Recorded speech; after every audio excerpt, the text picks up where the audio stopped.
Kesäkuun sumu kietoi Porto Alegren harmaaseen huntuun, piilottaen Guaiba-joen, joka tavallisesti kimmelsi etäällä. Kivettyneet kadut kiiltelivät kosteina vielä palamattomien katuvalojen alla, ja tuoreen leivän tuoksu sekoittuneena vastakeitettyyn kahviin leijaili aamulla oviaan avaavista leipomoista. Pohjoisen teollisuusalueen, Zona Norte, varastohallien ja moderneiksi tiloiksi muutettujen vanhojen tehtaiden keskellä Silva-auto, korjaamo loisti tehokkuuden poikkeuksena keskellä keskinkertaisuuden merta.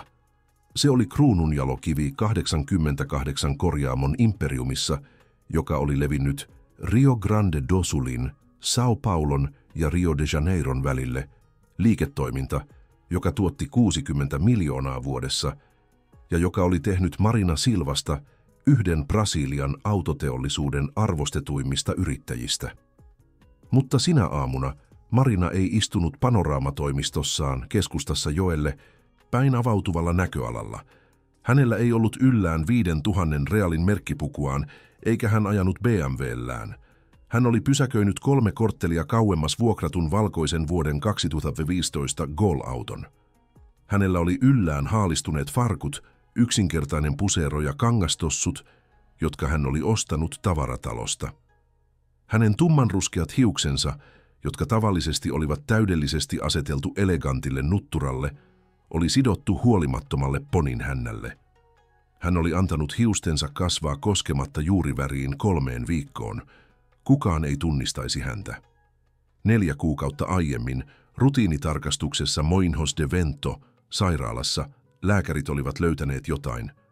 Haimasyöpä, pitkälle edennyt vaihe. He olivat antaneet hänelle 8 kuukautta, ehkä vuoden aggressiivisella kemoterapialla, josta hän oli kieltäytynyt. Marina Silva oli käyttänyt 38 vuotta imperiumin rakentamiseen, työskennellen 16 tuntia päivässä, uhraten ystävyyssuhteita, parisuhteita, perheen. Hän oli luopunut äitiyden mahdollisuudesta loputtomien kokousten vuoksi. Hän oli antanut rakkaussuhteiden lipua ohi liikematkojen takia. Hän oli menettänyt laskuistaan yksin toimistossaan viettämänsä joulut, ja nyt ainoa asia, jota rahalla ei voinut ostaa, valui hänen sormiensa välistä kuin Guaiban hiekka. Hänellä ei ollut perillisiä, ei lapsia, ei sisaruksia. Vanhemmat olivat kuolleet vuosia sitten onnettomuudessa BRSI toistatiellä palatessaan Caxias do Sulista. Hänen serkkunsa olivat korppikotkia, jotka vain odottivat hänen kuolemaansa, jakaakseen perinnön ja myydäkseen kaiken parhaalle tarjoajalle. Marina ei voinut sallia sitä. Hän oli rakentanut yrityksen tyhjästä, aloittaen isältään peritystä pienestä korjaamosta, nöyrästä miehestä, joka oli opettanut hänelle, että rehellinen mekaanikko on arvokkaampi kuin epärehellinen liikemies, muuttaen sen joksikin, mistä olla ylpeä. Hän ei voinut antaa sen kadota hänen mukanaan. Niinpä hän suunnitteli suunnitelman. Hän testaisi työntekijöitään, niitä, jotka työskentelivät lattiatasolla, ei niitä pukuun ja solmioon pukeutuneita johtajia, jotka hän jo tunsi. Hän halusi löytää jonkun, jolla oli rehellisyyttä, lahjomattomuutta, johtamiskykyä, jonkun, joka näki välittömän voiton tuolle puolen, jonkun, joka ymmärsi, että yritys koostuu ihmisistä, ei vain luvuista taseessa. Jonkun, jollainen hänen isänsä oli ollut. 3 viikon ajan hän oli soluttautunut korjaamoihinsa yksinkertaisena työtä, etsivänä työntekijänä, tarkkaillen, kuunnellen, tehden muistiinpanoja. São Paulossa hän oli nähnyt esimiehen huutavan harjoittelijalle, kunnes tämä itki minimaalisen virheen vuoksi. Rio de Janeirossa hän oli todistanut, kuinka 2 mekaanikkoa paisutteli nuoren yksinhuoltaja-äidin laskua 3-kertaiseksi todelliseen arvoon nähden. Hän oli nähnyt mekaanikkoja, jotka huijasivat asiakkaita nostamalla hintoja, esimiehiä, jotka kohtelivat työntekijöitä huonosti, ihmisiä, jotka varastivat varaosia myydäkseen ne edelleen. Esille nouseva kuva sai hänet tuntemaan itsensä yhtä sairaaksi kuin sisällä kasvava tauti. Hänen isänsä olisi hävennyt. Mutta sitten, pohjoisen alueen korjaamolla, hän tapasi Rafael Costan. Rafael oli saapunut sinä aamuna 6:30, puoli tuntia ennen virallista avaamista. Marina oli tarkkaillut häntä kylmän huurruttaman ikkunan läpi, kun nuori mekaanikko valmisteli työpistettään pikkutarkalla huolellisuudella. Hän tarkisti työkalut yksitellen, järjesti varaosat lähes pakkomielteisellä tarkkuudella. Hän luki päivän työmääräykset, käyttäen aikaa yksityiskohtien kirjaamiseen henkilökohtaiseen muistikirjaansa. Kukaan ei katsonut, kukaan esimies ei valvonut, mikään kamera ei osoittanut hänen nurkkaansa korjaamolla. Ja silti Rafael työskenteli kuin jokainen asiakas olisi maailman tärkein, kuin jokainen ruuvi olisi merkityksellinen, kuin joku tarkkailisi aina, vaikka se joku olisi vain hänen oman tuntonsa. Aamun aikana Marina oli jatkanut tarkkailua eri kulmista. Hän näki, kuinka Rafael selitti kärsivällisesti nuorelle asiakkaalle, miksi oli tärkeää vaihtaa öljy säännöllisesti, käyttäen yksinkertaisia vertauksia ilman ylimielisyyttä. Hän näki, kuinka hän auttoi uutta kollegaa, joka ei löytänyt osaa, saamatta tätä tuntemaan itseään epäpäteväksi. Hän näki, kuinka hän kieltäytyi kohteliaasti, kun toinen mekaanikko ehdotti hänelle tarpeettoman akunvaihdon suosittelemista asiakkaalle. Ja sitten tuli hetki, joka määritti kaiken. Kun iäkäs nainen saapui 20 vuotta vanhalla korsallaan, huolissaan moottorin oudosta äänestä, muut mekaanikot pyörittelivät silmiään. Marina kuuli heidän mutisevan, että se oli ajan hukkaa, että auto ei varmasti ollut korjauskustannusten arvoinen. Se oli työ, josta maksettaisiin vähän ja joka vaatisi aikaa. Mutta Rafael hymyili ystävällisesti. Hän kyykistyi päästäkseen samalle tasolle naisen kanssa, joka oli tuskin 1,5 metrin pituinen. Hän kuunteli kärsivällisesti, kun nainen selitti hermostuneesti, että auto oli ollut hänen edesmenneen miehensä. Hän tarkisti ajoneuvon kiirehtimättä, sillä kunnioituksella, jolla tutkitaan jotain arvokasta. Ongelma oli yksinkertainen. Löysä hihna, 10 minuutin työ. Sen sijaan, että olisi paisuttanut laskua, kuten toiset olisivat tehneet, Rafael korjasi ongelman, tarkisti muita perusasioita veloittamatta ylimääräistä ja pyysi vain 40 reaalia, minimin. Marina näki kiitollisuuden naisen silmissä, kyyneleet, joita hän pidätteli kiittäessään tätä nuorta miestä, joka oli kohdellut häntä kunnioituksella, eikä vaivana, jonakuna, jonka auto ja huolet olivat tärkeitä. Ja sillä hetkellä hän tiesi, että ehkä hänen etsintänsä oli päättynyt. Siinä oli joku, joka ymmärsi, mitä hänen isänsä oli hänelle opettanut, että jokainen asiakas tuo mukanaan tarinan, tarpeen, luottamuksen. Mutta hänen täytyi olla varma. Hänen täytyi testata Rafaelia, viedä hänet äärirajoille, nähdä, mistä kankaasta hän todella oli tehty, koska 220 miljoonan imperiumin luovuttaminen jollekin vaati enemmän kuin ystävällisyyttä, se vaati luonnetta, voimaa, lahjomattomuutta paineen alla. Se vaati, että tämä ystävällisyys ei ollut vain esitystä, kun asiat olivat helppoja, vaan olemus, kun asiat muuttuivat vaikeiksi. Niinpä Marina laati lopullisen testin. Kello oli melkein puolipäivää, kun Marina lähestyi Rafaelin työpistettä. Nuori mekaanikko työskenteli hopeanvärisen Civic-auton parissa, pää konepellin alla, kädet liikkuivat kirurgin tarkkuudella kaapeleiden ja komponenttien välissä. Hänellä oli keskittynyt ilme, joka kertoi todella rakastavansa työtään, ei vain tekevänsä sitä kuun lopun palkan vuoksi. Marina yskäisi, Rafael nosti katseensa, pyyhki kätensä riepuun ja hymyili sillä luonnollisella kohteliaisuudella, jonka Marina oli aiemmin huomannut. Marina sanoi olevansa pääkonttorin tarkastaja, joka oli lähetetty arvioimaan korjaamon suorituskykyä. Rafael nyökkäsi, sanoi ymmärtävänsä. Hän kysyi, oliko jokin ongelma. Hänen äänensä oli rauhallinen, ilman jälkeäkään hermostuneisuudesta tai pelosta. Marina jatkoi valmistelemaansa käsikirjoitusta. Hän sanoi saaneensa asiakasvalituksia, että joku korjaamolla teki puutteellista työtä, vahingoittaen yrityksen mainetta. Hän sanoi, että huolellisen analyysin jälkeen hän oli tunnistanut vastuullisen. Sitten katsoen Rafaelia suoraan silmiin, hän lausui sanat, joiden olisi pitänyt aiheuttaa reaktion. Hän sanoi, että se Oli hän, että Rafael Costa oli irtisanottu välittömästi, että hänen piti kerätä tavaransa ja lähteä 10 minuutissa. Rafaelin reaktio ei ollut se, mitä Marina odotti. Nuori mies ei kalvennut, ei alkanut anoa, ei raivostunut. Sen sijaan hän jatkoi käsien pyyhkimistä rievulla hitaasti, samalla kun käsitteli tietoa. Hänen kasvoillaan näkyi yllätys, tietysti, mutta myös jotain syvempää. Hyväksyntää ehkä, tai sitä outoa tyyneyttä, joka on niillä, jotka ovat kohdanneet pahempia myrskyjä. Rafael kysyi, voisiko hän tietää tarkalleen, mitkä valitukset olivat, ei vastustaakseen niitä, vaan ymmärtääkseen, missä hän oli epäonnistunut. Marina improvisoi. Hän sanoi, että oli ollut merkkejä huonosti tehdyistä töistä, toimitusviiveistä epäammattimaisesta käytöksestä asiakkaiden kanssa. Rafael nyökkäsi hitaasti. Hän sanoi ymmärtävänsä, että yrityksen oli tehtävä vaikeita päätöksiä, että maine oli tärkeä. Hän sanoi, että jos hän todella oli pettänyt asiakkaat, niin ehkä oli oikein, että hän lähti. Mutta sitten hän lisäsi jotain, joka sai Marinan varmuudet horjumaan.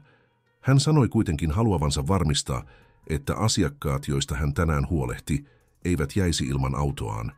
Hän kysyi, voisiko hän edes viimeistellä keskeneräiset työt, soittaa asiakkaille selittääkseen tilanteen, saada jonkun muun ottamaan hänen tapauksensa hoitaakseen. Hän ei halunnut jättää ketään pulaan. Marina oli sanaton. Tämä mies, joka uskoi tulleensa irtisanotuksi epäoikeudenmukaisesti, ajatteli edelleen asiakkaita, ei itseään, ei työpaikan menetystä, ei sitä, miten hän maksaisi laskut, vaan asiakkaita. Mutta Marina ei voinut pysähtyä siihen. Hänen täytyi mennä pidemmälle, nähdä kuinka pitkälle Rafaelin lahjomattomuus ulottui. Niinpä hän kovensi ääntään ja sanoi ei, että hänen piti lähteä välittömästi, että he huolehtisivat asiakkaista, että se ei ollut enää hänen ongelmansa.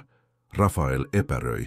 Sitten hän sanoi, että hän halusi ainakin puhua asiakkaille, selittää henkilökohtaisesti. Marina kieltäytyi uudelleen jyrkemmin. Hän sanoi, että hän tuhlasi aikaa, että päätös oli lopullinen, että jokainen ylimääräinen minuutti oli yksityisomaisuuden loukkaus, ja tässä tuli vastaus, joka muutti kaiken.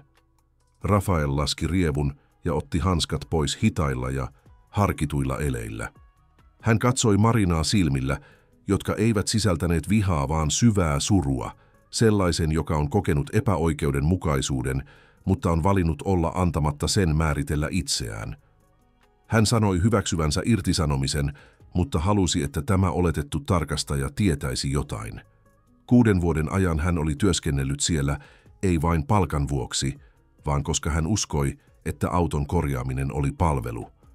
Jokainen ajoneuvo toi mukanaan jonkun elämän, isän, jonka piti ruokkia lapsensa, äidin, jonka piti viedä lapsi kouluun, vanhuksen, jolle se auto oli ainoa jäljellä oleva vapaus. Hän oli nähnyt monien mekaanikkojen kohtelevan autoja lypsylehminä, paisutellen laskuja vaihtamalla tarpeettomia osia. Hän oli valinnut olla erilainen, koska joka ilta hänen piti katsoa itseään peiliin ja tunnistaa heijastuva mies. Sitten hän paljasti jotain, joka iski Marinaa kuin nyrkinisku. Hänen isänsä oli kuollut 4 vuotta aiemmin, koska epärehellinen mekaanikko oli tehnyt hätäisen työn jarruihin. Siitä päivästä lähtien hän oli tehnyt lupauksen hänen haudallaan. Hän ei koskaan sallisi oman laiminlyöntinsä vaarantaa kenenkään elämää. Jokaisen ruuvin, jonka hän kiristi, hän teki ajatellen, että jossain lapsi odotti isänsä palaavan kotiin. Marina tunsi jotain särkyvän sisällään. Kaikki hänen varmuutensa, hänen kyynisyytensä, hänen ylpeytensä romahtivat tämän nuoren miehen aseista riisuvan vilpittömyyden edessä, joka menetti työpaikkansa, mutta ei arvokkuuttaan. Rafael päätti pyytämällä Marina Silvalle viestin. Hän sanoi, että tämä oli rakentanut jotain kaunista, hänellä oli valta vaikuttaa, ja hän toivoi, että tämä ei koskaan unohtaisi, että jokaisen asiakkaan takana oli ihminen, joka ansaitsi rehellisyyttä ja kunnioitusta. Sitten hän kääntyi keräämään työkalujaan hartiat kyyryssä, mutta pää pystyssä. Ja Marina Silva, joka ei ollut itkenyt vanhempiensa kuoleman jälkeen 16 vuoteen, tunsi silmiensä kirvelevän. Sillä hetkellä hän teki päätöksen, joka muuttaisi kaiken.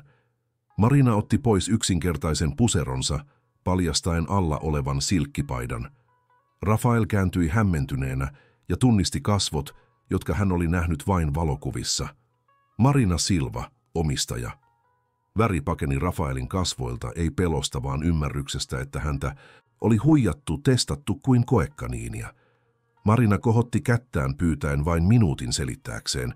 Hän kertoi tilastaan 8 kuukaudesta, jotka hänellä oli jäljellä, epätoivoisesta tarpeesta löytää joku, joka olisi hänen perintönsä jatkamisen arvoinen.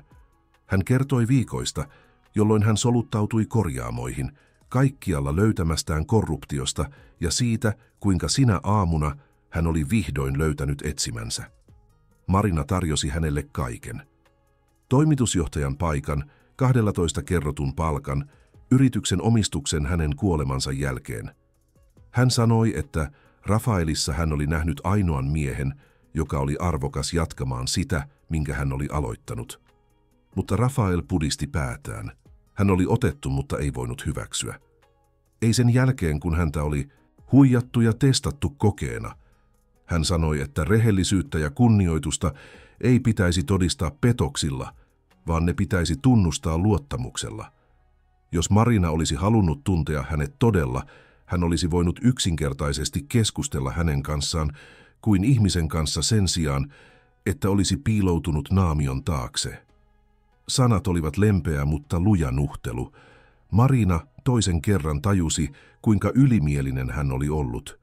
Hän istui työpöydälle äkillisesti uupuneena. Hän sanoi, että Rafael oli oikeassa, että hän oli ollut typerä, että pelko oli tehnyt hänestä epätoivoisen ja epätoivo oli tehnyt hänestä julman. Ja sitten hän teki jotain, mitä hän ei ollut tehnyt 30 vuoteen yritysurallaan. Hän pyysi anteeksi vilpittömästi, syvästi, ehdoitta. Hän sanoi Rafaelille, että hän oli ollut väärässä, että jos tämä halusi lähteä, hän ymmärtäisi. Rafael katsoi naista, jolla oli kaikki maailman rahat, mutta joka oli menettämässä ajan ja näki ei ylimielisen miljonäärin, vaan pelokkaan ihmisen, joka etsi epätoivoisesti jättääkseen jotain hyvää jälkeensä. Ja tässä ymmärryksessä hän löysi anteeksiannon. Rafael istui penkille Marinan eteen, ja pitkien minuuttien ajan he molemmat pysyivät hiljaa, ympäröityinä korjaamon tutuilla äänillä, sähkötyökalujen surinalla, metallin lyömisellä metallia vasten, radion soittaessa Sertanejoa taustalla. Rafael puhui ensin. Hän sanoi hyväksyvänsä anteeksi pyynnön, mutta se ei muuttanut perusongelmaa. Marina tarvitsi jonkun ottamaan yrityksen ohjat käsiinsä, eikä Rafael tuntenut itseään päteväksi. Hän oli mekaanikko, ei johtaja. Hän osasi korjata moottoreita, ei hallita taseita.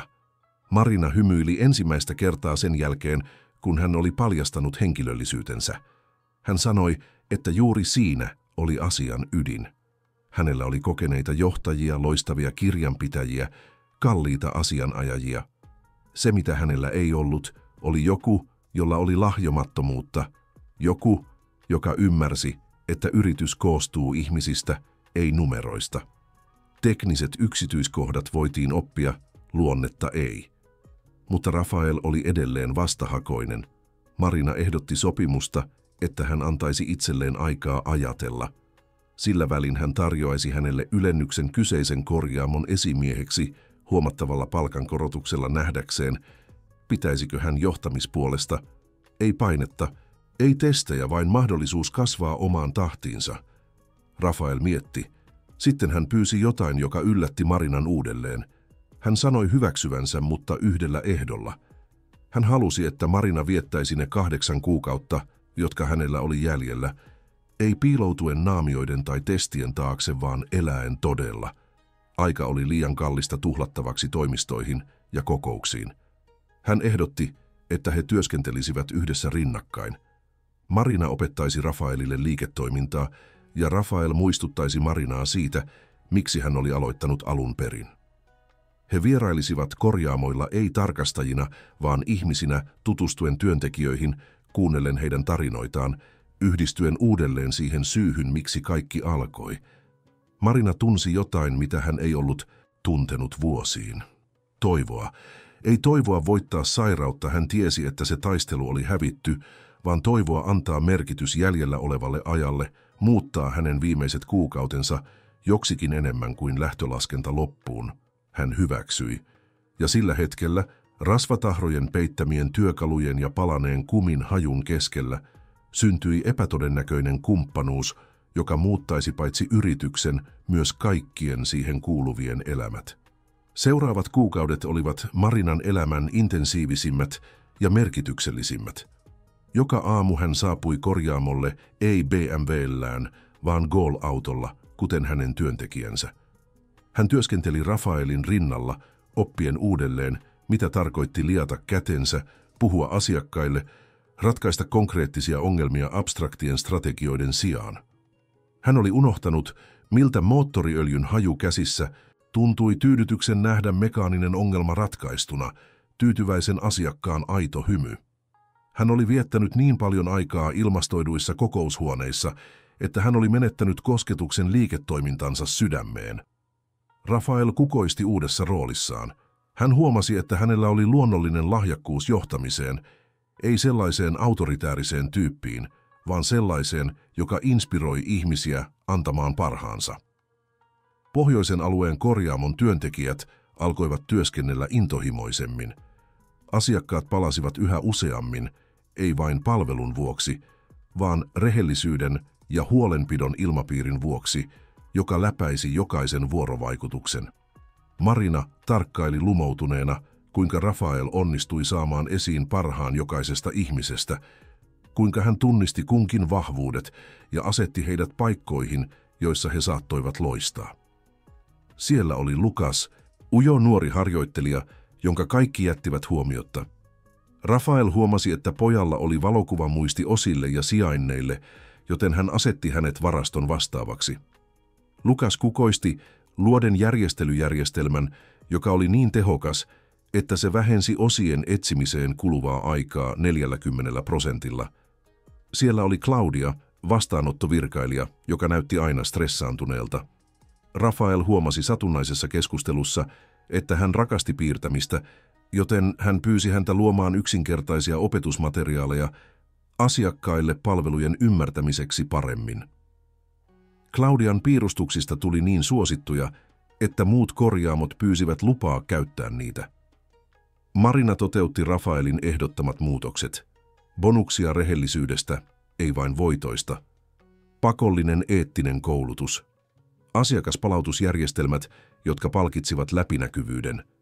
He loivat ohjelman, jossa mekaanikot saattoivat ilmoittaa virheellisistä käytännöistä pelkäämättä kostoa, jopa palkinnoilla niille, jotka tunnistivat petosjärjestelmiä.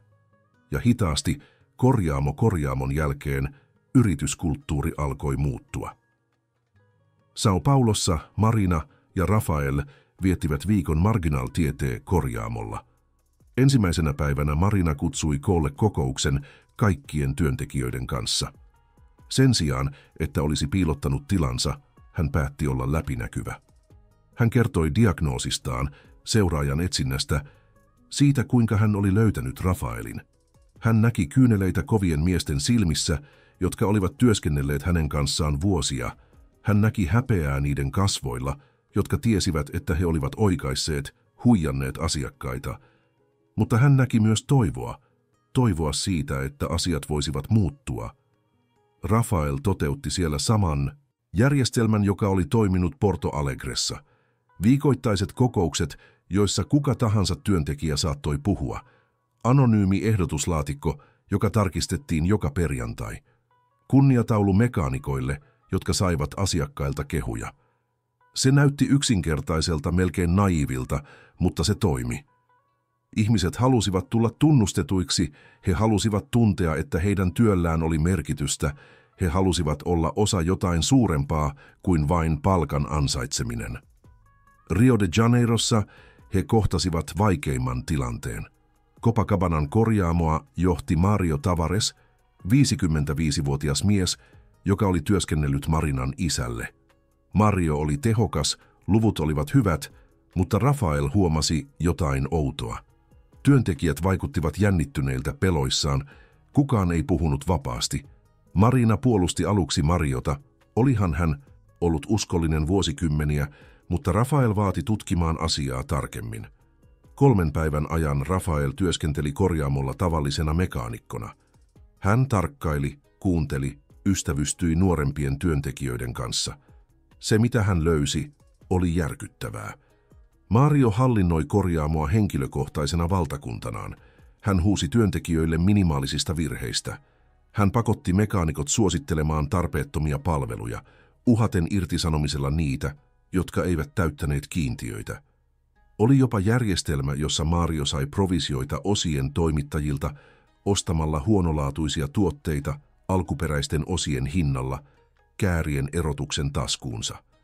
Marina oli murtunut. Mario oli työskennellyt hänen isänsä kanssa. Hän luotti häneen täysin. Kuinka hän ei ollut huomannut? Rafael oli ystävällinen, mutta luja.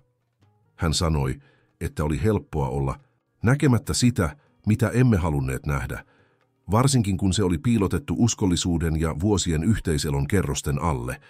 Marinan oli tehtävä uransa vaikein päätös. Hän kutsui Marian yksityiseen kokoukseen Rion korjaamolla. Mario saapui luottavaisena, hymyillen tietämättä mitä oli tulossa. Marina kohtasi hänet todisteilla, jotka Rafael oli kerännyt. Hän näki Marian kasvojen muuttuvan luottamuksesta järkytykseen, sitten vihaan, lopulta alistumiseen. Mario ei kieltänyt, sen sijaan hän asettui puolustuskannalle. Hän sanoi, että kaikki tekivät niin, että näin liiketoiminta toimi, että Rion korjaamon voitot olivat verkoston parhaat. Marina tunsi pahoinvointia. Hän sanoi Marialle, että tämä oli irtisanottu, ei vain irtisanottu, vaan että hän joutuisi oikeustoimiin varojen kavalluksesta. Mario räjähti. Hän huusi, että Marina teki virheen, että ilman häntä Rion korjaamo romahtaisi, että hän tulisi katumaan. Hän sanoi julmia asioita Marinan tilasta, siitä kuinka tämä antoi jonkun mekaanikon tuhota kaiken, mitä hän oli rakentanut.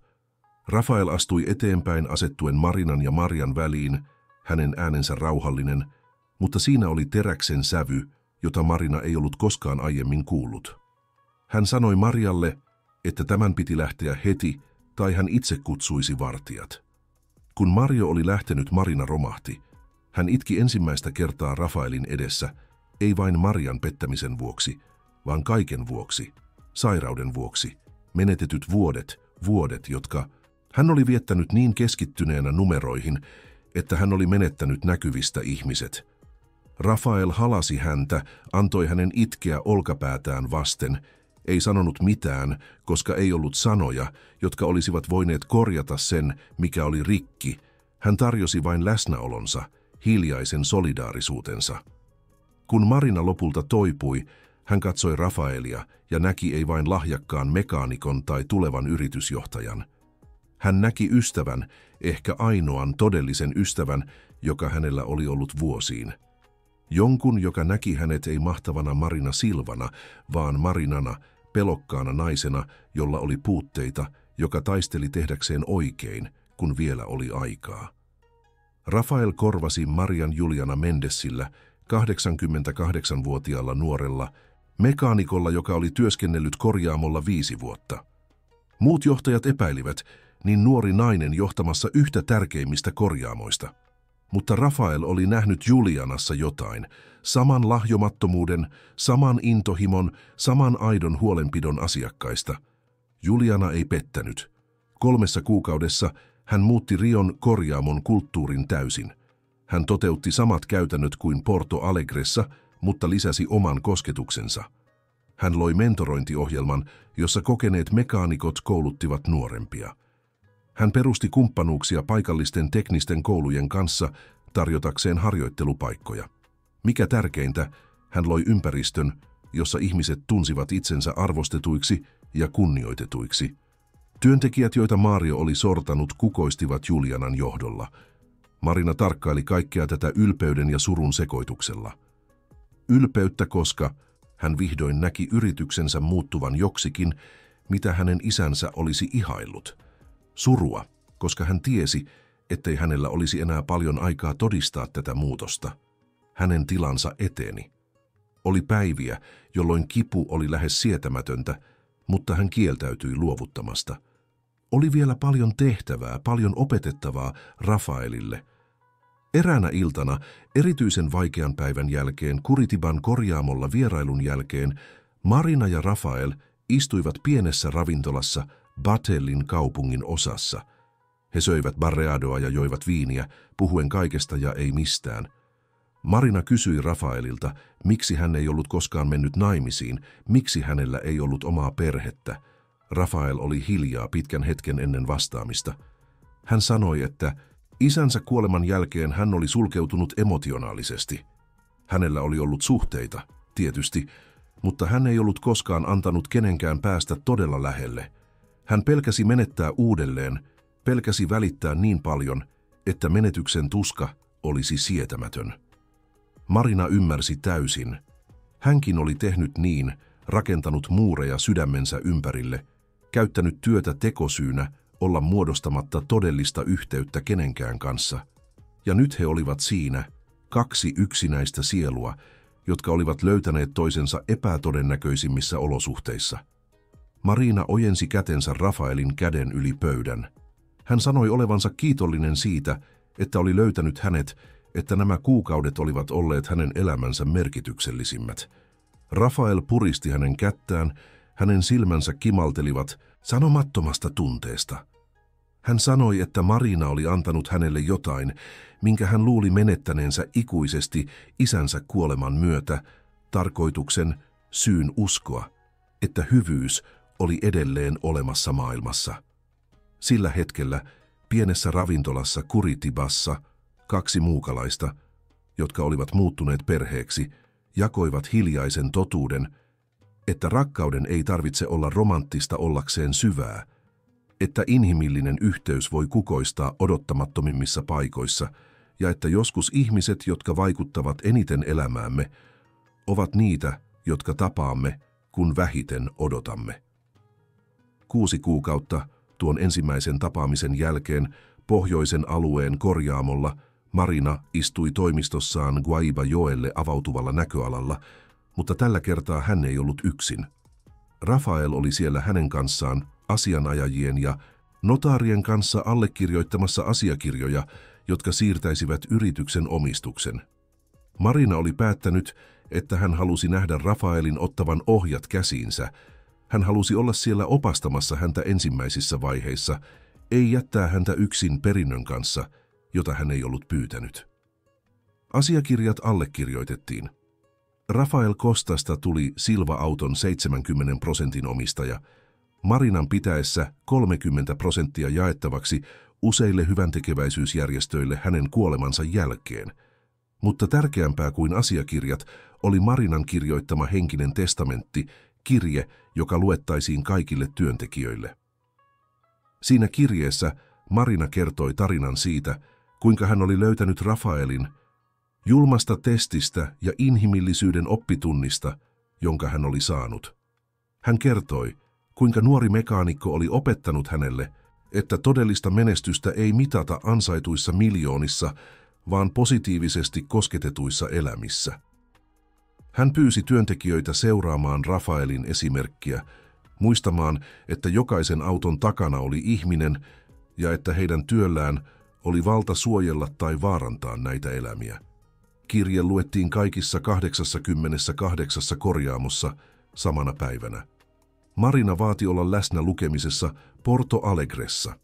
Hän kokosi kaikki pohjoisen alueen korjaamon työntekijät, yli 40 ihmistä pääpihalle. Rafael luki kirjeen ääneen, hänen äänensä hieman väristen tunteesta. Kun hän lopetti, oli täydellinen hiljaisuus. Sitten, yksi kerrallaan, työntekijät alkoivat taputtaa. Se ei ollut vain taputusta, se oli tunnustus, kiitollisuus, hiljainen lupaus kunnioittaa sitä perintöä.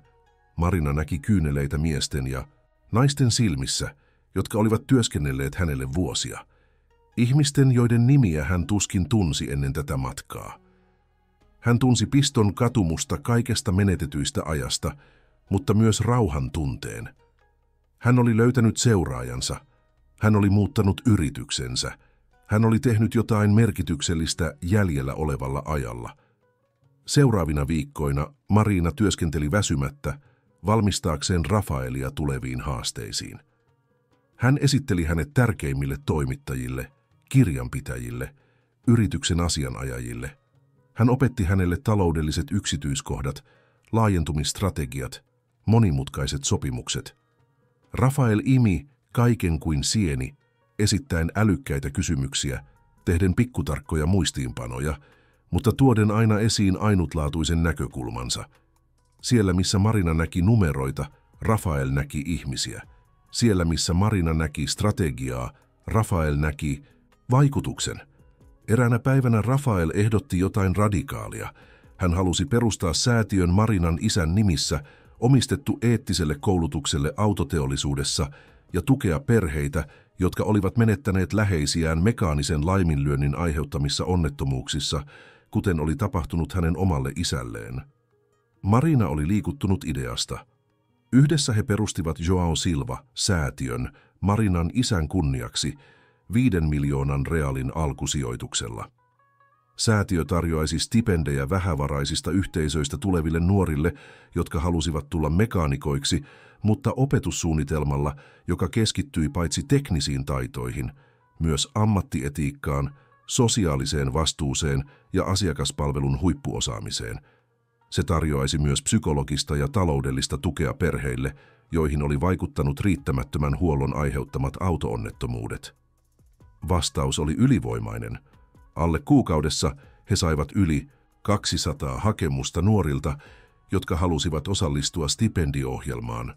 Tarinat olivat liikuttavia, nuoria Heliopolisin slummeista, Amazonin jokivarsiyhteisöistä, São Paulon köyhistä kaupunginosista. Kaikki unelmoivat mahdollisuudesta rakentaa parempi tulevaisuus. Marina vaati lukemaan henkilökohtaisesti jokaisen hakemuksen. Rafael yritti estää häntä, huolissaan hänen heikkenevästä energiastaan, mutta hän oli luja. Hän halusi tietää nämä tarinat. Hän halusi nähdä vaikutuksen, jonka he saivat aikaan. Siellä oli Carlos, 17-vuotias poika Heliopolisista, joka huolehti 3 nuoremmasta sisaruksesta sen jälkeen, kun äiti oli kuollut syöpään ja isä oli hylännyt heidät. Siellä oli Beatriz, 20-vuotias transnainen Cearan sisäosista, joka unelmoi mekaanikoksi tulemisesta, mutta kohtasi jatkuvaa syrjintää.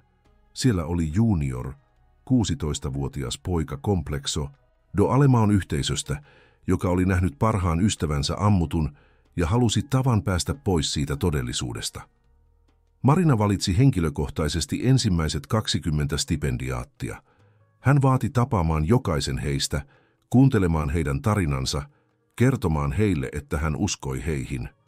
Stipendien jakotilaisuus pidettiin pohjoisen alueen korjaamolla, joka oli muutettu tilaisuutta varten bannereilla ja tuoleilla. Marina oli silminnähden hauras sinä päivänä, kipu näkyi jokaisessa liikkeessä, mutta hän kieltäytyi istumasta esitysten aikana. Kun oli hänen vuoronsa puhua, Marina nousi pienelle improvisoidulle lavalle Rafaelin avustuksella. Hän katsoi niitä 20 toivoa täynnä olevaa nuorta kasvoa ja tunsi sydämensä puristuvan. Hän sanoi heille, että he saivat paitsi stipendin, myös vastuun. Vastuu olla erilainen, olla parempi, olla se muutos, jota maailma tarvitsi. Hän kertoi heille isästään, siitä kuinka hän oli rakentanut liiketoiminnan rehellisyyteen, kun kaikki ympärillä oikaisivat. Hän kertoi heille Rafaelista, siitä kuinka yksi teko lahjomattomuutta oli muuttanut imperiumin suunnan. Sitten hän haastoi heidät. Hän sanoi, että maailma yrittäisi korruptoida heidät, tarjota oikopolkuja, helppoa rahaa, tapoja paisuttaa laskuja ja huijata asiakkaita. Hän sanoi, että olisi päiviä, jolloin oikein tekeminen tuntuisi mahdottomalta, päiviä, jolloin rehellisyys tuntuisi tyhmyydeltä. Mutta hän pyysi heitä vastustamaan, muistamaan sen hetken, sen lupauksen. Koska joka kerta, kun he korjasivat auton rehellisesti, he saattoivat mahdollisesti pelastaa hengen. Joka kerta, kun he kohtelivat asiakasta kunnioituksella, he palauttivat uskon ihmisyyteen. Joka kerta, kun he valitsivat lahjomattomuuden helpon voiton sijaan, he kunnioittivat paitsi hänen isänsä muistoa, myös toivoa paremmasta maailmasta. Kun hän lopetti, Huoneessa ei ollut kuivaa silmää. Nuoret stipendiaatit itkivät, korjaamon työntekijät itkivät, jopa puvut päällä olevat asianajajat pyyhkivät huomaamattomasti kyyneleitä. Rafael auttoi Marinaa alas lavalta. Hän tärisi uupumuksesta, mutta hänen kasvonsa loistivat valolla, jota hän ei ollut nähnyt aiemmin.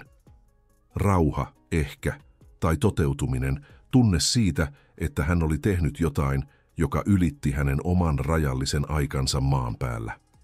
Sinä iltana Marina joutui sairaalaan. Kipu oli muuttunut sietämättömäksi. Lääkärit halusivat pitää hänet sisällä, aloittaa aggressiivisemman palliatiivisen hoidon, mutta Marina kieltäytyi. Hän sanoi haluavansa viettää jäljellä olevan aikansa ei sairaalassa, vaan eläen.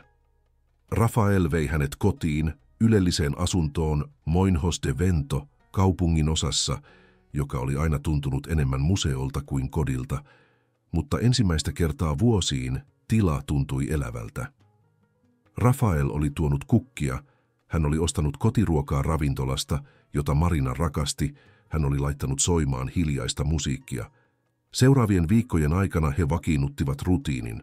Rafael saapui joka aamu, toi tuoretta kahvia ja vielä lämmintä patonkia leipomosta. He istuivat parvekkeella kaupunkiin avautuvalla näköalalla ja puhuivat kaikesta, liiketoiminnasta tietysti, mutta myös elämästä, katumuksista, toteutumattomista unelmista. Marina kertoi Rafaelille rakkaudesta, jonka hän oli antanut lipua ohi 20 vuotta aiemmin. Kirjallisuuden opettajasta, joka oli pyytänyt häntä vaimokseen, mutta hän oli kieltäytynyt, koska hän oli liian keskittynyt yrityksen rakentamiseen. Hän mietti ääneen, oliko hän tehnyt oikean valinnan. Rafael oli rehellinen. Hän sanoi, että ei ollut oikeaa tai väärää vastausta, vain valintoja ja seurauksia. Marina oli valinnut rakentaa jotain merkityksellistä, luoda työpaikkoja, vaikuttaa elämiin. Ehkä hänellä ei ollut sitä perinteistä perhettä, jonka se opettaja olisi voinut hänelle antaa, mutta hänellä oli perhe toisella tavalla, 100 työntekijät, joiden elämiin hän oli koskenut, 1000 asiakkaat, jotka olivat hyötyneet hänen visiostaan. Ja nyt hänellä oli Rafael, hänellä oli João Silva-säätiö, hänellä oli perintö, joka jatkuisi kauan hänen jälkeensä. Marina hymyili kyynelten läpi. Hän sanoi, että Rafael oli oikeassa, että ei ollut katumuksia, jotka muuttaisivat menneisyyttä, vain valintoja, jotka muokkasivat tulevaisuutta. Ja hän oli kiitollinen siitä, että hän oli tehnyt valinnat, jotka olivat tuoneet hänet siihen hetkeen, siihen epätodennäköiseen ystävyyteen, josta oli tullut hänen elämänsä kallein asia. Mutta kaikki ei ollut täydellistä maailmassa, jota Marina ja Rafael rakensivat. Oli vastarintaa, erityisesti vanhemmilta johtajilta, jotka näkivät Rafaelin muutokset uhkina. Siellä oli Pedro Henrique Almeida, talousjohtaja, joka oli työskennellyt Marinalle 15 vuotta. Pedro oli loistava numeroiden kanssa, mutta näki liiketoiminnan puhtaasti taulukoiden ja voittomarginaalien kautta. Pedro kohtasi Rafaelin johtokunnan kokouksessa. Hän kyseenalaisti rehellisyysbonukset, kutsuen niitä resurssien tuhlaukseksi. Hän kritisoi João Silva-säätiötä sanoen, että 5 miljoonaa olisi voitu sijoittaa paremmin laajentumiseen. Hän ehdotti, että Rafael oli liian idealistinen, että liiketoiminnan todellinen maailma vaati pragmatismia, ei filosofiaa. Rafael kuunteli rauhallisesti, sitten vastasi kysymyksellä. Hän kysyi Pedrolta, kuinka paljon hän arveli yrityksen maineen olevan arvoinen, kuinka paljon maksaisi asiakkaiden luottamuksen palauttaminen, jos he menettäisivät sen, kuinka paljon olisi arvoinen niiden työntekijöiden uskollisuus, jotka todella välittivät työstään. Pedrolla ei ollut vastausta. Rafael jatkoi. Hän selitti, että kyllä muutoksilla oli lyhyen aikavälin kustannuksia, mutta pitkän aikavälin tuotot olivat mittaamattomat. Asiakkaiden pysyvyysaste oli noussut 23% sen jälkeen, kun he olivat ottaneet käyttöön uudet käytännöt. Työntekijöiden vaihtuvuus oli puolittunut. Online-arvostelut olivat nousseet 3,5 tähdestä 4 ja 8. Mikä tärkeintä, he rakensivat jotain kestävää, jotain, joka ei riippuisi oikopoluista tai asiakkaiden haavoittuvuuksien hyödyntämisestä. Pedro näytti edelleen skeptiseltä, mutta muut johtokunnan jäsenet alkoivat olla samaa mieltä Rafaelin kanssa. He näkivät luvut, he näkivät vaikutuksen, he näkivät, että ehkä, vain ehkä, oli mahdollista tehdä hyvää ja silti olla kannattava. Marina, joka oli seurannut kokousta videopuhelun kautta asunnostaan, tunsi ylpeyden paisuvan rinnassaan. Rafael oli tulossa johtajaksi, jota hän oli aina toivonut hänen olevan. Oli sateinen talvitorstai, kun kaikki muuttui. Marina oli viettänyt aamun tarkistellen sopimuksia asunnossa, tuntien itsensä yllättävän hyväksi sairauden etenemisestä huolimatta. Rafael oli São Paulossa vierailemassa Marginaalin korjaamolla, joten hän oli yksin, kun ovikello soi. Hän avasi oven ja löysi tuntemattoman naisen, ehkä 40, yllään tyylikäs mutta hillitty puku. Nainen esitteli itsensä tohtori Helena Cardosona, onkologina Sirio Libanés sairaalasta São Paulossa. Marina oli hämmentynyt. Hänellä ei ollut lääkäreitä São Paulossa, kaikki hänen hoitonsa tai sen puute tehtiin Porto Alegressa.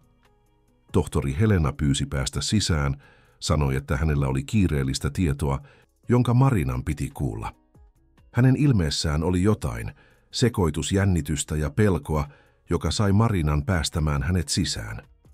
He istuivat olohuoneessa, sade rummutti ikkunoita vasten, luoden lähes surrealistisen ilmapiirin. Lääkäri Helmi aloitti selittämällä olevansa harvinaisen haimasyövän asiantuntija, juuri sen tyypin, joka Marilla oli diagnosoitu. Hän sanoi seuranneensa Marin tapausta kollegan kautta Helsingissä, ei sairaaloisesta uteliaisuudesta, vaan koska hän johti mullistavaa kliinistä tutkimusta. Hän oli kehittänyt uuden hoitoprotokollan, yhdistelmän immunoterapiaa ja kohdennettua geeniterapiaa, joka oli osoittanut poikkeuksellisia tuloksia Marin kaltaisissa pitkälle edenneissä tapauksissa. Marin sydän alkoi hakata. Hän kysyi, miksi kukaan ei ollut maininnut tätä aiemmin. Lääkäri Helmi selitti, että tutkimus oli hyvin uusi. Se oli hyväksytty kliinisiin kokeisiin vasta 3 kuukautta sitten. Mikä tärkeintä, se oli äärimmäisen valikoiva. Vain potilaat, joilla oli hyvin spesifinen geneettinen merkkiaine, saivat osallistua. Lääkäri Helmi oli tarkistanut Marin kokeet ja huomannut, että hänellä oli tämä merkkiaine. Itse asiassa Mari oli lähes täydellinen ehdokas hoitoon. Mari ei tiennyt, mitä tuntea.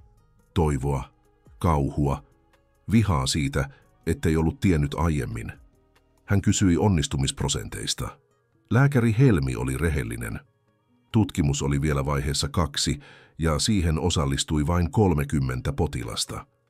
Ensimmäisistä 15, jotka olivat suorittaneet koko protokollan, 12 oli saavuttanut täydellisen remission. 3 ei ollut reagoinut. Mahdollisuudet olivat hyvät, mutta eivät taattuja. Oli myös merkittäviä sivuvaikutuksia, mukaan lukien äärimmäinen väsymys, vakava pahoinvointi ja pieni, mutta todellinen riski vakaviin komplikaatioihin. Mari oli hiljaa pitkän aikaa, sulatellen tietoa. Vain 3 kuukautta sitten hän olisi kieltäytynyt välittömästi. Hän oli tehnyt rauhan tilanteensa kanssa, löytänyt merkityksen viimeisistä kuukausistaan, laittanut asiansa järjestykseen. Mutta nyt, kun Risto oli ottamassa yrityksen haltuunsa, kun Juhani Salon säätiö alkoi kukoistaa, kun niin paljon oli vielä tekemättä, oliko hänellä oikeus kieltäytyä mahdollisuudesta, olipa se kuinka pieni tahansa. Hän kysyi, kuinka kauan hänellä oli aikaa päättää. Lääkäri Helmi sanoi, että ihannetapauksessa heidän pitäisi aloittaa 2 viikon kuluessa. Mitä aikaisemmin, sitä paremmat mahdollisuudet. Mari kiitti lääkäriä, pyysi yhteystiedot ja lupasi miettiä asiaa. Kun lääkäri Helmi oli lähtenyt, Mari istui parvekkeella katsellen sateen lankeamista Helsingin ylle. Hänen mielensä oli myllerryksessä. Hän oli tehnyt rauhan tilanteensa kanssa, löytänyt tarkoituksen Riston valmentamisesta, kokenut selkeyden ja merkityksen, jota ei ollut koskaan aiemmin tuntenut. Ja nyt tämä, mahdollisuus lisäaikaan. Mutta millä hinnalla? Hänen olisi käytävä läpi kuukausia heikentävää hoitoa, ilman takuita. Hänen olisi laitettava elämänsä uudelleen tauolle, palattava potilaaksi mentorin, ystävän ja johtajan sijaan. Kun Risto palasi Tampereelta sinä iltana, hän löysi Marin yhä parvekkeelta, peittoon kietoutuneena katsellen kaupunkia. Hän istui Marin viereen, ei sanonut mitään, vain odotti. Lopulta Mari kertoi lääkäri Helmin vierailusta, kliinisestä tutkimuksesta ja päätöksestä, joka hänen oli tehtävä. Risto kuunteli hiljaa, hänen kasvoiltaan oli mahdotonta lukea mitään. Kun Mari lopetti, hän kääntyi Riston puoleen ja kysyi, mitä tämän mielestä hänen pitäisi tehdä. Risto meni keittiöön ja palasi 2 kuuman teekupin kanssa. Hän istui takaisin, mietti pitkän hetken ennen vastaamista. Hän sanoi, ettei voinut tehdä tätä päätöstä Marin puolesta. Se oli liian henkilökohtainen, liian tärkeä. Mutta hän voisi kertoa, mitä hän tunsi. Hän sanoi, että itsekkäästi se osa häntä, joka oli löytänyt ystävän, mentorin, jonkun, jolla oli syvä merkitys, halusi Marin yrittävän, halusi enemmän aikaa hänen kanssaan. Mutta se osa häntä, joka todella tunsi Marin, joka ymmärsi hänen matkansa viime kuukausina, kunnioittaisi mitä tahansa päätöstä hän tekisi. Sitten hän lisäsi jotain, mitä Mari ei odottanut. Hän sanoi olleensa peloissaan kaikki nämä kuukaudet. Pelännyt ottaa yrityksen yksin haltuunsa, pelännyt pettää Marin, pelännyt, ettei olisi sen perinnön arvoinen, jonka Mari hänelle uskoi. Mutta viime kuukausina, työskennellessään rinnakkain Marin kanssa, hän oli oppinut jotain ratkaisevaa. Hän oli oppinut, että johtajuus ei ollut sitä, että tietää kaikki vastaukset, vaan sitä, että osaa esittää oikeat kysymykset. Se ei ollut täydellisyyttä, vaan eheyttä. Se ei ollut kaiken hallitsemista, vaan oikeisiin ihmisiin luottamista. Risto sanoi tuntevansa itsensä nyt valmiiksi. Ei siksi, että hän tiesi kaiken, vaan siksi, että hän oli sisäistänyt ne arvot, joita Mari ja hänen isänsä ennen häntä olivat puolustaneet. Hän sanoi, että jos Mari päättäisi aloittaa hoidon, hän olisi siinä tukena joka askeleella. Ja jos hän päättäisi olla aloittamatta, hän olisi siinä myös, kunnioittaen jokaista heille jäljellä olevaa hetkeä. Mari itki, ei surusta, vaan kiitollisuudesta. Kiitollisuudesta siitä, että oli löytänyt Riston, että oli saanut nämä poikkeukselliset kuukaudet, että oli kokenut niin syvän inhimillisen yhteyden elämänsä viimeisinä hetkinä. Tai ehkä ne eivät olleetkaan viimeisiä hetkiä. Ehkä oli enemmän aikaa. Ehkä oli mahdollisuus. Hän vietti seuraavat päivät tutkien, keskustellen lääkäreidensä kanssa Helsingissä, lukien kaiken, mitä hän löysi kliinisestä tutkimuksesta. Tiedot olivat lupaavia, mutta eivät lopullisia.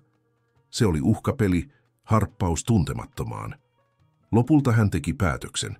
Hän päätti aloittaa hoidon, ei siksi, että pelkäsi kuolemaa, hän oli tehnyt sen kanssa rauhan, vaan koska hänellä oli vielä paljon tehtävää. Hän halusi nähdä Juhani Salon säätiön kasvavan. Hän halusi nähdä ensimmäisten stipendiaattien valmistuvan. Hän halusi olla paikalla, kun Risto avaisi 30. korjaamon. Hän halusi elää, ei vain olla olemassa. Mutta hänellä oli yksi ehto. Hän tekisi hoidon Tampereella, mutta jatkaisi työskentelyä Riston kanssa niin paljon kuin hänen kuntonsa sallisi. Hän ei muuttuisi passiiviseksi potilaaksi odottamassa sairaalassa. Hän eläisi jokaisen hänelle annetun päivän tarkoituksella ja merkityksellä. Lääkäri Helmi suostui, kunhan Mari noudattaisi protokollaa tiukasti ja lepäisi tarvittaessa. Hoito alkoi 2 viikkoa myöhemmin. Se oli raakaa. Ensimmäiset immunoterapiasessiot jättivät Marin niin heikoksi, että hän tuskin pääsi sängystä. Pahoinvointi oli jatkuvaa, heikentävää. Oli päiviä, jolloin hän katui päätöstään, päiviä, jolloin hän halusi luovuttaa. Mutta Risto oli aina siellä.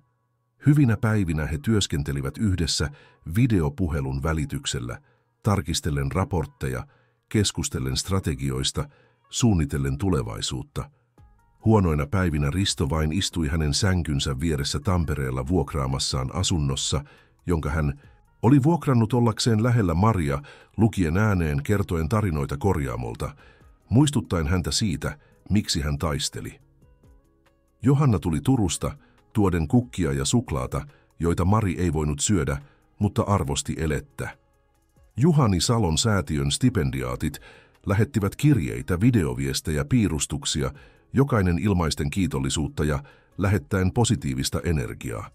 Mutta odottamaton vierailu kosketti Maria eniten. Se oli lauantai, 3 kuukautta hoidon alkamisen jälkeen. Mari vietti suhteellisen hyvää päivää, istuen Tampereen asunnon parvekkeella, kun ovikello soi.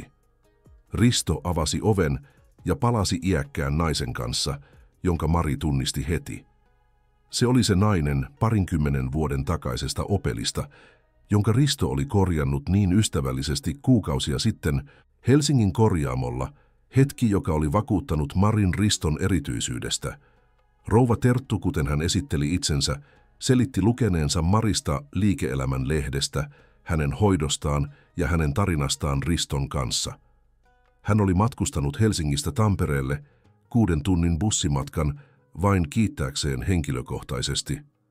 Hän sanoi, että se päivä korjaamolla, kun Risto kohteli hänen vanhaa Opeliaan kunnioituksella, kun hän ei saanut häntä tuntemaan itseään vaivaksi, oli palauttanut hänen uskonsa ihmisyyteen. Hän sanoi, että jos Mari oli luonut ympäristön, jossa Riston kaltaiset ihmiset saattoivat kukoistaa, hän oli vastuussa paljon suuremmasta hyvyydestä maailmassa kuin koskaan tietäisi. Rouva Terttu otti laukustaan jotain. Se oli käsin tehty peitto kudottu värikkäillä langoilla, perinteisin suomalaisin kuvioin. Hän sanoi tehneensä sitä 2 kuukautta, että se oli hänen tapansa maksaa takaisin saamastaan ystävällisyydestä. Mari otti peiton vapisevin käsin, tuntien rakkauden ja huolen painon kudottuna jokaiseen silmukkaan. Hän ei pystynyt puhumaan, vain halasi rouva Terttua, 2 naista, jotka olivat erillään iän ja olosuhteiden vuoksi, mutta yhdistyneet jaetun inhimillisyyden hetkellä. Kun rouva Terttu oli lähtenyt, Mari kietoutui peittoon ja jokin hänen sisällään muuttui. Hän tajusi, ettei hän taistellut vain saadakseen itselleen lisää aikaa. Hän taisteli kaikkien niiden puolesta, joita hän oli koskettanut, kaikkien niiden puolesta, joita hänen ja Riston tarina oli inspiroinut, kaikkien niiden puolesta, jotka tarvitsivat uskoa siihen, että ystävällisyydellä ja eheydellä oli yhä merkitystä tässä maailmassa. Seuraavat kuukaudet olivat vuoristorataa ylä- ja alamäkiä. Oli viikkoja, jolloin Mari tunsi itsensä lähes normaaliksi, osallistuen kokouksiin, vieraillen korjaamoilla, työskennellen säätiön laajentamisen parissa. Oli viikkoja, jolloin hän tuskin pääsi sängystä, jolloin kipu ja pahoinvointi olivat niin voimakkaita, että hän kyseenalaisti, oliko se kaiken arvoista. Mutta hitaasti vähitellen jotain merkittävää alkoi tapahtua. Kasvainmerkkiaineet hänen verikokeissaan alkoivat laskea. Kuvaukset osoittivat, että kasvaimet olivat kutistumassa. Lääkäri Helmi oli varovaisen optimistinen, korostaen, että oli vielä aikaista, ettei ollut takuita. Mutta merkit olivat rohkaisevia. Mari salli itsensä tuntea jotain, mitä hän ei ollut tuntenut kuukausiin. Todellista käsin kosketeltavaa toivoa, mahdollisuutta ei vain lisäaikaan, vaan tulevaisuuteen. 2 vuotta sen sateisen talvipäivän jälkeen, jolloin lääkäri Helmi ilmestyi hänen ovelleen, Mari Salo seisoi lavalla Helsingin Sheraton-hotellin tapahtumakeskuksessa. Hän oli siellä ei potilaana, ei kuoleman partaalla olevana liikennaisena, vaan selviytyjänä, naisena, joka oli katsonut kuiluun ja palannut takaisin. Tilaisuus oli Juhani Salon säätiön ensimmäisen stipendiaattiryhmän valmistujaisjuhla. Ne 20 nuorta, jotka olivat saaneet stipendinsä 2 vuotta aiemmin. Mari katsoi tuoleja, joilla valmistuneet istuivat uusissa univormuissaan, vastahankituissa teknisissä tutkinnoissaan, heidän kasvonsa loistaen ylpeydestä ja toivosta. Hän näki Karin pojan lähiöstä, joka nyt johti yhtä Tampereen korjaamoista, elättäen nuorempia sisaruksiaan arvokkaasti. Hän näki Emilian, nuoren transnaisen Turusta, josta oli tullut yksi Turun halutuimmista mekaanikoista, tunnettu paitsi teknisestä taidostaan, myös empatiastaan asiakkaita kohtaan, jotka tunsivat itsensä syrjäytetyiksi. Hän näki Joonaksen, joka oli avannut oman pienen korjaamonsa haastavalla alueella, tarjoten laadukkaita palveluja kohtuuhintaan yhteisölleen. Risto seisoi Marin vieressä lavalla. Viimeisten 2 vuoden aikana hän oli muuttanut Salo-autoa tavoilla, joita Mari ei olisi koskaan kuvitellut. Hän oli avannut 6 uutta korjaamoa, jotka kaikki toimivat samojen eheyden ja erinomaisuuden periaatteiden mukaisesti. Hän oli luonut kumppanuuksia autonvalmistajien kanssa koulutusohjelmia varten. Mikä tärkeintä, hän oli luonut yrityskulttuurin, joka houkutteli parhaat kyvyt ei korkeimman palkan vuoksi, vaikka hän maksoikin hyvin, vaan mahdollisuuden vuoksi olla osa jotain merkityksellistä. Yritys oli ollut esillä kansallisissa liike-elämän lehdissä esimerkkinä siitä, kuinka etiikka ja kannattavuus voivat elää rinnakkain. Liikevaihto oli kasvanut 40%, ei kyseenalaisten käytäntöjen, vaan maineen, suusanallisen suosituksen ja uskollisten asiakkaiden kautta, jotka toivat ystäviä ja perhettä, koska he luottivat. Mari tunsi ylpeyden aallon katsoessaan Riston puhuvan valmistuneille. Hän oli kasvanut niin paljon, ei vain yritysjohtajana, vaan ihmisenä. Hän oli avautunut emotionaalisesti, sallien itsensä luoda yhteyksiä muihin tavoilla, joita hän ei ollut koskaan tehnyt ennen isänsä kuolemaa. Kun oli Marin vuoro puhua, hän käveli puhujakorokkeelle ilman apua, mikä ei olisi ollut mahdollista 2 vuotta sitten. Viimeisimmät kokeet olivat osoittaneet, että hän oli täydellisessä remissiossa. Lääkäri Helmi oli varovainen, korostaen, että haimasyöpä saattoi palata, että hän tarvitsisi jatkuvaa seurantaa loppuelämänsä ajan. Mutta toistaiseksi Mari oli vapaa sairaudesta, vapaa elämään, vapaa suunnittelemaan tulevaisuutta, jota hän luuli, ettei hänellä ollut. Mari katsoi yleisöä, ei vain valmistuneita, vaan satoja muita ihmisiä, jotka olivat tulleet juhlimaan. Työntekijöitä kaikista 28 korjaamosta, uskollisia asiakkaita, hyvän tekeväisyysjärjestöjen edustajia, toimittajia, jopa Petteri Aaltonen, skeptinen talousjohtaja, josta oli tullut yksi uusien käytäntöjen suurimmista puolesta puhujista, nähtyään taloudelliset tulokset. Hän aloitti puheensa ei tilastoilla tai yrityksen saavutuksilla, vaan tarinalla. Hän kertoi sumuisesta talviaamusta 2 vuotta sitten, jolloin hän astui korjaamoon naamioituneena, epätoivoisena löytääkseen jonkun, joka olisi hänen perintönsä arvoinen. Hän kertoi nuoresta mekaanikosta, joka kohteli iäkästä naista vanhan auton kanssa samalla arvokkuudella kuin hän kohtelisi rikasta asiakasta luksusajoneuvolla.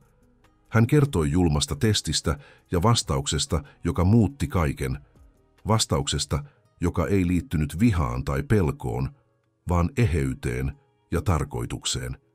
Hän kertoi, kuinka tuo kohtaaminen oli muuttanut paitsi yrityksen, myös 2 elämää, todistaen, että joskus tärkeimmät yhteydet tulevat odottamattomimmissa hetkissä. Sitten Mari katsoi suoraan valmistuneisiin. Hän sanoi heille, että he olivat astumassa maailmaan, joka usein palkitsee oikotiet, joka juhlii voittoa periaatteiden yli, joka asettaa tulokset suhteiden edelle. Hän sanoi, että olisi kiusauksia, paineita tinkiä arvoistaan, hetkiä, jolloin oikein tekeminen tuntuisi liian kalliilta, mutta hän pyysi heitä muistamaan tämän illan, tämän yhteisön, tämän lupauksen. Hän sanoi, että jokaisella heistä oli voima olla Riston kaltainen, muuttaa tavallinen hetki joksikin poikkeukselliseksi sillä, miten he päättivät kohdella ihmisiä. Jokainen vuorovaikutus asiakkaan kanssa oli tilaisuus palauttaa usko ihmisyyteen tai heikentää sitä hieman enemmän. Jokainen päätös rehellisyydestä tai petoksesta muokkasi paitsi heidän omaa elämäänsä, myös sitä maailmaa, jota he olivat luomassa. Sitten Mari teki jotain odottamatonta. Hän kutsui Riston liittymään hänen kanssaan puhujakorokkeelle ja ilmoitti jotain, mitä Ristokaan ei tiennyt. Hän lahjoitti 30% osuutensa Salo-autosta ei hyväntekeväisyysjärjestöille, kuten hän oli alun perin suunnitellut, vaan perusti ikuisen rahaston. Tämän osuuden osingot rahoittaisivat ikuisesti Juhani Salon säätiötä, varmistaen, että tulevilla nuorten sukupolvilla olisi samat mahdollisuudet kuin näillä 20 stipendiaatilla oli ollut. Lisäksi hän oli luomassa ohjelman, jossa erinomaisesti menestyneet valmistuneet voisivat lopulta tulla vähemmistöosakkaiksi uusissa korjaamoissa, ei vain työntekijöiksi, vaan omistajiksi, rakentaen vaurautta ja mahdollisuuksia omissa yhteisöissään. Yleisö puhkesi suosionosoituksiin. Risto oli silminnähden liikuttunut, kyyneleet valuivat vapaasti hänen kasvoillaan. Hän halasi Maria-lavalla, välittämättä sadoista ihmisistä, jotka katsoivat, välittämättä kameroista, jotka tallensivat hetken. Se oli kiitollisuuden, rakkauden halaus, kahden sielun, jotka olivat löytäneet toisensa silloin, kun he eniten tarvitsivat toisiaan. Seremonian jälkeen oli vastaanotto viereisessä salissa. Mari kierteli vieraiden joukossa, keskustellen, nauraen, nauttien jokaisesta hetkestä. Hän tunsi itsensä elävämmäksi kuin vuosiin, ehkä elävämmäksi kuin koskaan. Se ei ollut vain syövän remissio, vaikka se oli poikkeuksellista. Se oli tarkoitus, yhteys, merkitys, jonka hän oli löytänyt. Rouva Terttu oli siellä, yllään samat yksinkertaiset, mutta siistit vaatteet kuin sinä päivänä korjaamolla. Hän toi mukanaan lapsenlapsensa, 12-vuotiaan tytön, joka unelmoi mekaanikkoinsinööriksi tulemisesta. Mari vietti puoli tuntia keskustellen tytön kanssa, rohkaisten hänen unelmiaan luvaten, että kun aika koittaa, häntä odottaisi stipendi Juhani Salon säätiössä. Johanna oli matkustanut Turusta jännittävien uutisten kanssa. Turun korjaamosta oli tullut ketjun kannattavin, ei kyseenalaisten käytäntöjen, vaan puhtaan erinomaisuuden kautta. Lisäksi 3 korjaamon mekaanikkoa oli juuri avannut omat yrityksensä Salo-auton korottomilla lainoilla, osana uutta ohjelmaa eettisen yrittäjyyden kannustamiseksi. Jopa Martti Tamminen ilmestyi paikalle, yllättäen kaikki. Mies, jonka Mari oli erottanut 2 vuotta sitten, oli silminnähden muuttunut. Hän lähestyi Maria epäröiden, tietämättä olisiko hän tervetullut. Mari olisi voinut torjua hänet, olisi voinut kantaa kaunaa, mutta hän oli oppinut paljon viimeisten 2 vuoden aikana anteeksi antamisesta ja toisista mahdollisuuksista. Hän kutsui hänet keskustelemaan 2 kesken. Martti selitti, että irtisanominen oli ollut raaka herätys. Hän oli menettänyt kaiken, maineensa, säästönsä oikeustaisteluissa, melkein perheensä. Mutta prosessin aikana hän oli tehnyt jotain, mitä hän ei ollut koskaan tehnyt aiemmin. Hän oli katsonut rehellisesti itseään ja tekemiään valintoja. Hän oli hakenut terapiaa, oli tehnyt hyvityksiä missä pystyi, oli aloittanut pienen rehellisen konsultointiyrityksen korjaamoille, opettaen ironisesti eettisiä käytäntöjä. Hän ei odottanut anteeksi antoa. Hän sanoi, hän ei ansainnut sitä. Mutta hän halusi Marin tietävän, että tapa, jolla Mari oli kohdannut hänet, suoralla rehellisyydellä mutta ilman tarpeetonta julmuutta, oli istuttanut muutoksen siemenen. Se oli pelastanut paitsi yrityksen, ehkä myös hänen sielunsa. Mari kuunteli hiljaa, sitten ojensi kätensä.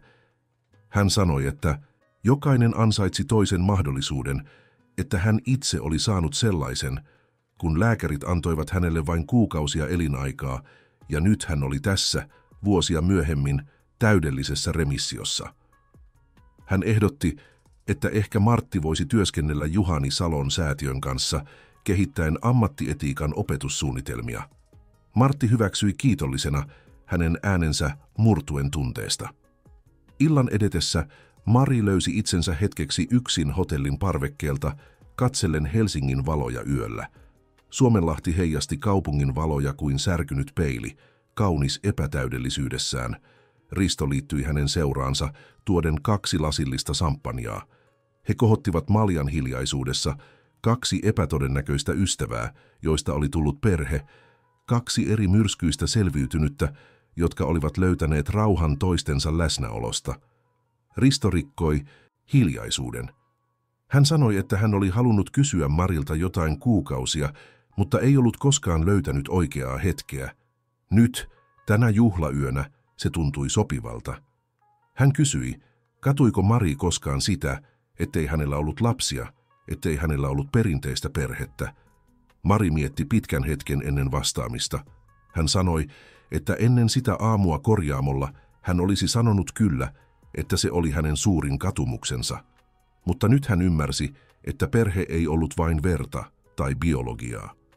Perhe oli valinta, se ketä valitsi rakastaa, kuka valitsi olla hänen rinnallaan, kuka valitsi kantaa hänen perintöään eteenpäin. Risto oli hänen perheensä. Johanna oli hänen perheensä. Ne 20 stipendiaattia olivat hänen perheensä. Ne 100 työntekijät, jotka valitsivat joka päivä kunnioittaa niitä arvoja, jotka hän ja hänen isänsä olivat asettaneet, olivat hänen perheensä. Ja ehkä jollain tavalla hänellä oli ollut lapsia, ei biologisessa mielessä, vaan ideoiden, arvojen, vision mielessä siitä, kuinka liiketoimintaa voitiin johtaa, joka jatkaisi moninkertaistumistaan ja kasvamistaan kauan hänen jälkeensä. Risto hymyili, hänen silmänsä kiilsivät vuodattamattomista kyyneleistä. Hän sanoi, että Mari oli antanut hänelle jotain kallisarvoista, ei vain yrityksen tai mahdollisuuden, vaan tarkoituksen, syyn uskoa, että hyvänä oleminen ei ollut naiiviutta, vaan rohkeutta. Hän oli opettanut hänelle, että todellista menestystä ei mitattu siinä, kuinka monta nollaa pankkitilillä oli, vaan siinä, kuinka monta elämää kosketti positiivisesti, ja että suurin perintö, jonka kukaan voi jättää, ei ollut aineellinen rikkaus, vaan maailma, joka oli hieman parempi kuin se, jonka hän löysi. 3 vuotta oli kulunut tuosta valmistujaisjuhlasta. Mari oli edelleen remissiossa, uhmaten tilastoja, eläen joka päivän sen intensiteetillä, jolla kuoleman läheisyyden tuntenut ja elämän täysin syleilyt ihminen elää. Salo-auto oli kasvanut 35 korjaamoon. Juhani Salon säätiö oli myöntänyt stipendejä yli 200 nuorelle vähävaraisista yhteisöistä ympäri Suomea. Näistä 120 oli jo valmistunut ja työskenteli, suurin osa Salo-autossa, toiset omissa yrityksissään, kaikki kantaen eteenpäin eheyden ja erinomaisuuden arvoja. Risto oli mennyt naimisiin Johannan kanssa yksinkertaisessa, mutta tunteikkaassa seremoniassa, alkuperäisellä Pohjois-Helsingin korjaamolla, paikassa, jossa kaikki oli alkanut. Mari oli tietysti morsiusneito. Pariskunnan ensimmäinen lapsi, vankka poika, isänsä tummilla silmillä ja äidin hymyllä, sai nimekseen Juhani, Marin isoisän kunniaksi. Risto toi vauvan usein Marin luo, ja Mari ihmetteli hänen pienten sormiensa täydellisyyttä, ehdotonta luottamusta hänen silmissään, kun hän katsoi Maria. Eräänä päivänä pitäessään pientä Juhania sylissään, Mari tajusi saaneensa jotain, minkä hän luuli menettäneensä ikuisesti. Ei vain lisäaikaa, vaan tarkoituksen, yhteyden, rakkauden sen monissa muodoissa. Hän oli aloittanut muutosmatkansa epätoivoisena, peloissaan, yksin, etsien jotakuta kantamaan perintöään, koska hänen elämässään ei ollut ketään, jolla olisi ollut tarpeeksi merkitystä. Hän oli lopettanut perheen ympäröimänä, ei perinteisellä tavalla, vaan jollain kauniimmalla, valitulla perheellä, joka oli rakennettu jaettujen arvojen ja keskinäisen kunnioituksen kautta. Mari Salo julkaisi muistelmansa kirjassa nimeltä yksinkertaisesti 2 kohtaloa, 1 matka. Siitä tuli odottamaton bestseller, ei vain liike-elämän maailmassa, vaan sen ulkopuolella.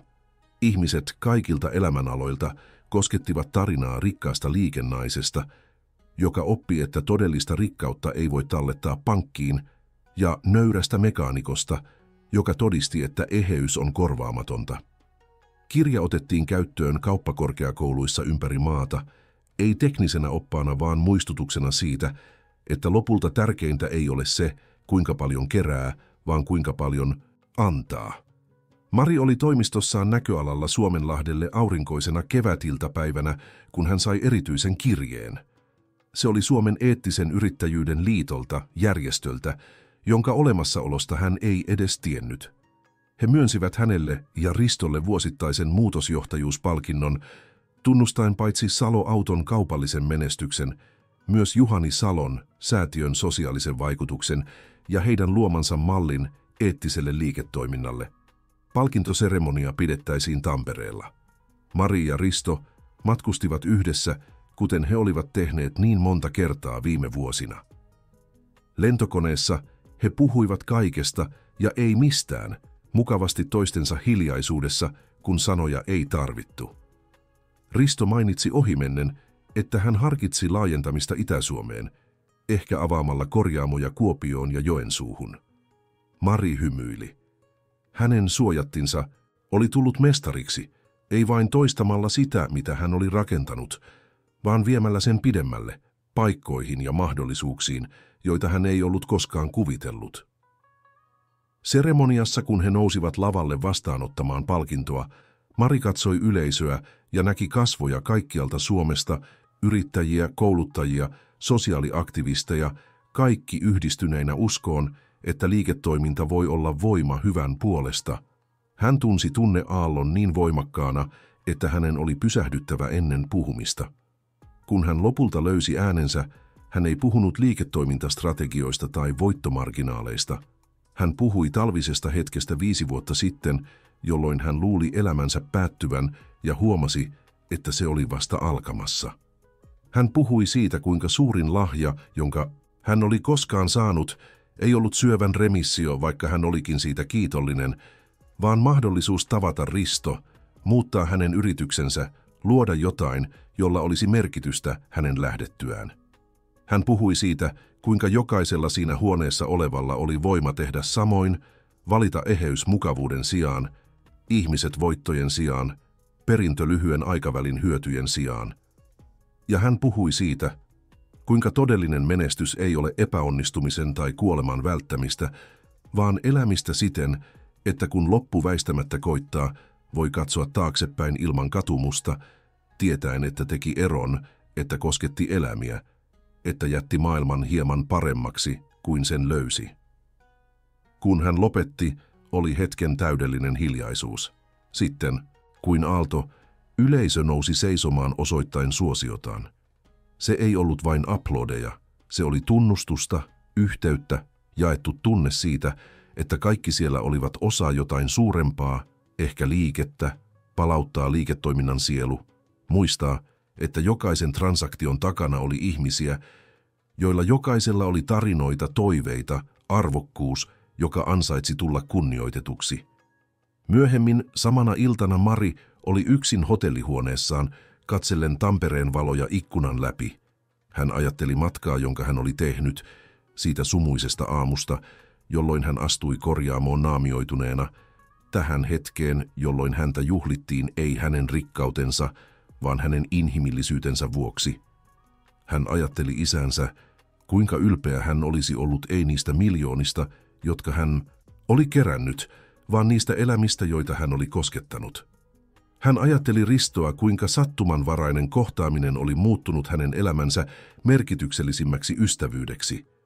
Ja hän ajatteli tulevaisuutta, ei pelolla tai ahdistuksella, vaan rauhallisella uteliaisuudella. Hän ei tiennyt, kuinka paljon aikaa hänellä oli, kukaan ei todella tiedä.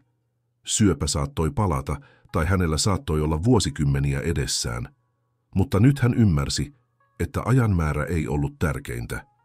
Tärkeintä oli laatu, merkitys, elää jokainen päivä tarkoituksella ja päämäärällä. Hän oli oppinut, lopulta suurimman oppitunnin kaikista, että elämää ei mitata hengityksissä, jotka otamme, vaan hetkissä, jotka vievät meiltä hengen, yhteyksissä, jotka luomme, rakkaudessa, jonka jaamme, hyvässä, jonka teemme. Ja tällä mittarilla Mari Salo oli elänyt enemmän viimeisten 5 vuoden aikana kuin kaikkina edellisinä vuosina yhteensä. Tarinan loppu, rakkat kuulijat. Toivomme, että Marin ja Riston tarina on koskettanut sydämiänne samalla tavalla kuin se kosketti meitä sitä luodessamme. Jos tämä muutos, lunastus ja toivon matka liikutti sinua, muista tilata kanavamme seurataksesi lisää tällaisia inspiroivia tarinoita. Jätä tykkäys tähän videoon ja kerro kommenteissa, mikä hetki liikutti sinua eniten. Oliko se Marin testi, Riston arvokas vastaus, remission käänne vai ehkä pienen Juhanin syntymä? Haluamme kuulla sinusta. Jaa tämä tarina jonkun kanssa, joka tarvitsee uskoa siihen, että ystävällisyydellä on yhä merkitystä, että eheys on yhä arvokasta, että ei ole koskaan liian myöhäistä muuttua tai löytää tarkoituksensa. Tuomme joka päivä ainutlaatuisia kertomuksia, jotka tutkivat ihmiselämän monimutkaisuutta ja kauneutta. Älä missaa seuraavia sisältöjämme. Aktivoi ilmoituskello saadaksesi tiedon aina, kun julkaisemme uuden tarinan. Ja muista, kuten Mari ja Risto huomasivat, todellinen menestys ei ole siinä, mitä keräämme, vaan siinä, mitä jaamme. Kiitos, että olet osa kuuntelijayhteisöämme. Seuraavaan tarinaan asti.